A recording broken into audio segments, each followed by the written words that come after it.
Hey, what is going on, Capricorns? Butch Tarot here. Happy birthday to all my Capricorns out there. I hope you had a great holidays. Hope you surrounded yourself with people that you love and people that love you back. I was actually shocked at 2025 we're in now, and I always thought as a kid there'd be flying cars and too much Back to the Future for me, I guess. But we're here, new year, and we're going to start it off right. I'm going to do a general read from now to the end of January. It's a general read, so it may not resonate with everyone. It is for your sun, moon, rising, and your Venus. For all you cross watchers, roles can be reversed. Always feel free to comment down below. And with all that being said, let's get it. Eros, what message do we have for Capricorns for January 2025? What's going on for Capricorns?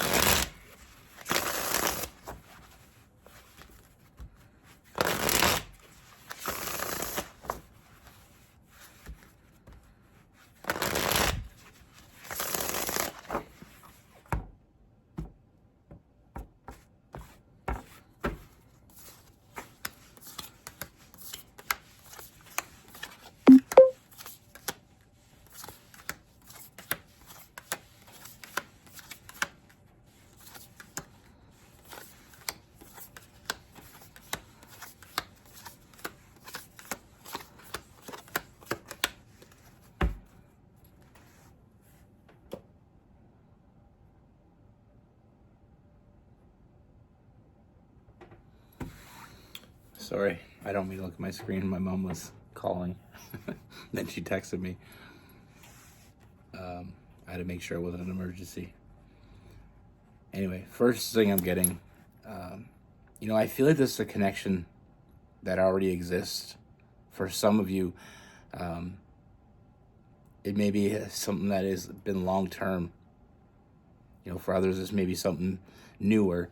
But I definitely feel like there's this connection that you have already. I'm already feeling the connection. But I feel like there's some hot and cold energy with this person. I feel like this person, it's really hard to read them because I feel like they kind of, with that Eight of Swords, that self-imposed prison. I really feel, and that's what I say. I mean, I'm getting the gist that this is something that has been developing, and it's almost like it's time for us to take the next level here, or take the next step. And it's kind of like in a stalemate, feeling like this person is like hot and cold, that self-imposed prison, some defensive energy as well. We all get to that place in a relationship where, we get, where is it going from here? That's when there's a point when that conversation really has to be had. And I feel like this is the point of it. Where is this going? What can I expect? And I feel like with this person, like I said, it feels like they're hiding something from you, which sometimes can be not the greatest feeling to have that person that you want to share your life with, that you want to move forward with, kind of go cold on you. Now, I feel like they are hiding something from you, but I don't feel like it's what you think it is. Because we have the Knight of Pentacles in reverse, I feel like this person has a hard time trusting. They have a hard time trusting this connection. And it's not... That didn't make it any better. It's not because they don't trust you. I feel like they have a hard time trusting themselves. And they really have a hard time trusting anyone. Things got real, and it caused this internal struggle within this person. It caused this internal struggle solely because I feel like this person always kind of had to do it on their own. They were always like, they did everything for themselves. And it's almost like it's hard for them to give up control. When someone spends a lot of time alone or a lot of time in kind of like a meaningless situations, when they finally find one that means something to them, they're kind of not sure what to do. I mean, I feel like you both want the same things. I feel like you want the same thing, and I feel like this person thinks about you and only you. So it's not a matter of how they feel about you emotionally. It's the thought of being vulnerable that scares the shit out of them. I mean, they have their shit together. They have their shit together. They know what they want. I feel like they are happy in this situation, and I feel like they do want to move forward. The problem is, I feel like they have a hard time saying that. I feel like they're overthinking, even though they see the potential here. They know that has potential to be everything, but they're overthinking it with that Four of Wands. That Page of Wands, they're seeing the potential for Four of Swords. Sorry, they're overthinking the shit at everything. I feel like they've never really quite been in a relationship where it was real for them. So they have a hard time communicating that. But what's clear here is this person does want to move forward with you. That's not up for debate. With the Chariot, they want to move forward. They want this. They want to be in a more committed connection with you. They want you in their future. But it scares the shit out of them, the idea of letting someone in, letting someone else have some sort of control, or letting someone else have complete control is what really terrifies them. I'm not saying this person's necessarily a control freak. I just feel like they've always been in control. It's kind of like if you're a driver and you always drive, and then one day you let your partner drive. I have the same situation. Anytime me and Rose go anywhere, I'm the one that has to drive. I just feel I feel more comfortable with me driving. Not that she's a bad driver at all. It's just I feel comfortable with that. And to change that would make me uncomfortable. And I feel like it's kind of like what this is with this person. They've always kind of been in control. They've always kind of been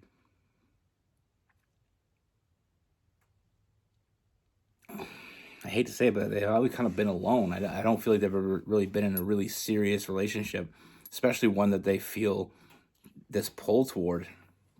And I feel like it scares them.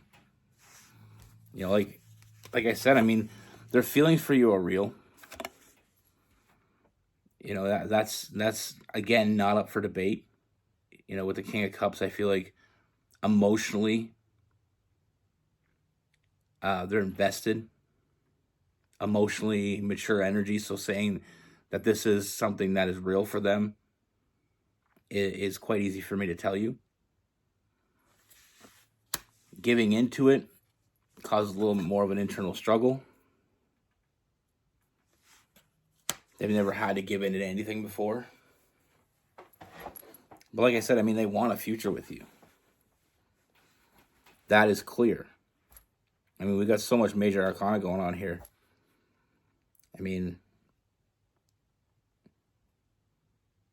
they want this. They just have a hard time telling you it. They're afraid of being vulnerable. They're afraid of, and I really get this feeling that it's not like they're afraid of giving up control. They're afraid of giving it up and losing it, if that makes sense. That's their biggest fear here. They don't want to have that regret, but they also don't want to have the regret of losing you either. And I feel like they understand the energy. They feel it as well as you do. But they're not trying to put it out there like that. I mean, I feel like it's causing a little bit of grief between the two of you. I feel like a little bit of, we have the Tower card. And I feel like silver lining, I feel like the Tower card is kind of like the best case scenario in this read. I know a lot of times the Tower card isn't usually a good message, but I feel like in this it is. I feel like the way the Tower card is more representative of, or is more of a representation of them, of those ideas falling apart. Those ideas come crumbling down and allowing new ideas to come in. They see you as that person they want to share the life with. I mean, you are on the same page. You want the same things. I do see this person giving to this. I don't feel like there's any other way for this person. They don't want to walk away, that's for sure. You know, so I do see them giving to it with the Six of Pentacles. I do see them showing up, putting in the work with that Eight of Pentacles. You know, they want that. They want this. They want their cake and eat it too. They just haven't had the luxury of that in the past. So this is kind of like a new area for them that they weren't really used to finding themselves in. So basically, let's wrap this up in a nutshell. I feel like this person feels like it's time to move forward too. And that's what's causing this resistance. Like I said, they've always kind of been independent and they never really had someone they could lean on. You know, someone they could rely on. And now that they have that, they really don't know what to do with it. It's kind of like being poor versus being rich. When you're poor, you don't have the problem of worrying where you're going to spend all your money. But when you're rich, you have the problem is you can't spend it too crazy or you're going to be poor again. You know, that's why a lot of times when I watch this show about people that win the lottery and go broke right away is because they're not used to having it. So when they have it, it's different. You know, being born rich, you kind of always just had it. Someone that worked to get to where they're at, you know, they appreciate it more, but they're always, in the back of their mind, there's always that fear of going back to that place where they didn't have it. And that's what I feel like with this. And I don't mean to compare it to money, but it's the same as never really having love and then finding it. Not really sure what to do with it. Not really sure what to do with yourself. And not really sure, you know, if you should dive into the deep end or you should, you know, go in the shallow end and wade yourself in. Really not knowing what to do. Now with this person, like I said, I do feel like they are going to show up because I feel like the alternative has never really crossed their mind. I don't feel like there's any way, shape, or form this person wants to walk away from this. And I do feel like there is communication coming. You know, I feel like they're going to open up communication, and I feel like communication is going to be key here. You know, because they want their cake and eat it too. And you should have your cake and eat it too. Now with this person, we have Virgo, Capricorn, and Taurus. A lot of Earth.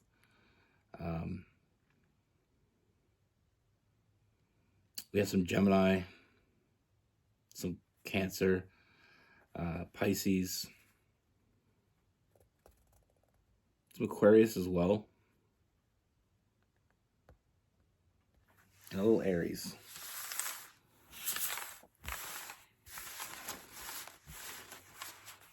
You know, there's different types of people in the world. There's people that fall in love all the time.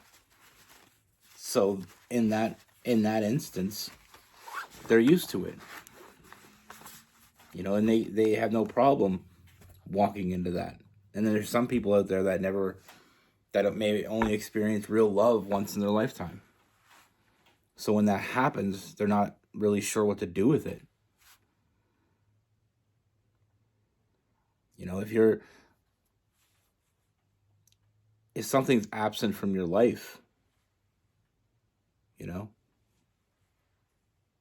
always, and then one day it shows up. You know, it's like having kids. With Rose, there's no younger kids in her family. Like her brothers and sisters never had kids. There was never any babies around or young children. So when we first had our first kid, that was her first experience at being a mother or being a caregiver for a child. And like she said, it was complete culture shock. But for me, my brother's 12 years older, my sister's 10 years older. They have kids. So I grew up around kids. And that's the thing. Sometimes we just have something new put in front of us.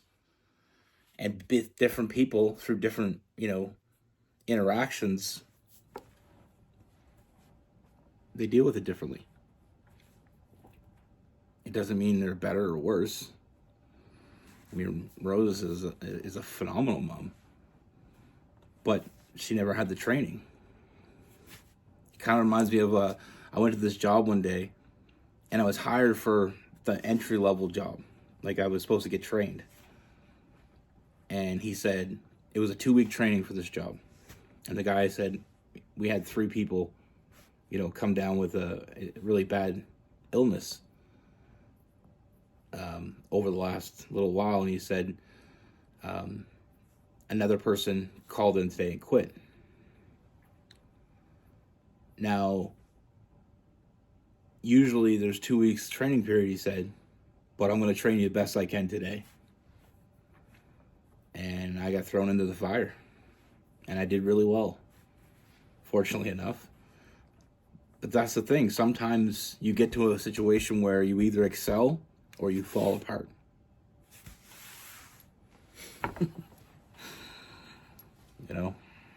Life's funny that way. And some people are in the right situation and they excel even when they don't think they can. I've done jobs where I never thought I'd last. I worked in the oil rigs, and it was cold. It was northern Alberta. It was freezing cold, colder than I've ever felt my whole life. And the first day I worked, I froze my ass off, and I thought to myself, there's no way I could ever do this for a living. There's no way. I don't even know if I'll last a week. Spent 5 years doing it. Don't ever underestimate yourself. Everybody else will. Most people will underestimate you. Doesn't matter, as long as you don't underestimate yourself. That's what I have for you. Be good. Take care. Stay safe.